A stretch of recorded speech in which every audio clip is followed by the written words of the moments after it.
Welcome to Man Does Tech, where I solve the problems you didn't even know you had. In this video, I will explain how to make delicious beer-battered shrimp. First, let's gather our essential ingredients. You'll need about 1 pound of large, fresh shrimp, peeled and deveined, ready for their flavorful coating. For the batter, we'll use 1 cup of all-purpose flour, along with a few key seasonings to enhance the taste. And of course, a 12-ounce bottle or can of your favorite light beer is crucial for that perfect crispness. Finally, have your frying oil, like vegetable or canola, heated and ready. Now, let's create that irresistible beer batter. In a medium bowl, combine 1 cup of all-purpose flour with 1 teaspoon of baking powder, which helps achieve a light and airy texture.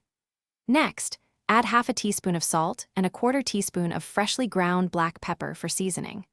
Gradually pour in the 12 ounces of cold light beer, whisking continuously until the mixture is smooth and free of any lumps. The ideal consistency should be similar to a thin pancake batter, ready to coat our shrimp beautifully.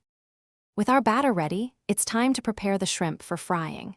First, ensure your peeled and deveined shrimp are completely dry. This helps the batter adhere better. Then, one by one, dip each shrimp into the prepared beer batter, making sure it's fully and evenly coated.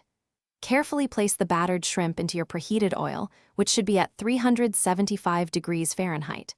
Fry them for about 2 to 3 minutes per side, or until they achieve a beautiful golden brown color and a wonderfully crispy texture.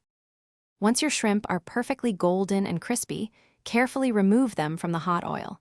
Place them on a wire rack set over a paper towel-lined baking sheet to drain any excess oil, ensuring they remain delightfully crisp. Immediately sprinkle them with a pinch of salt to enhance their flavor.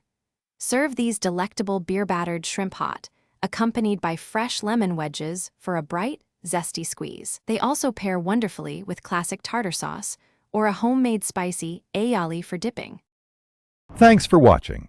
If you found this helpful, don't forget to like and subscribe.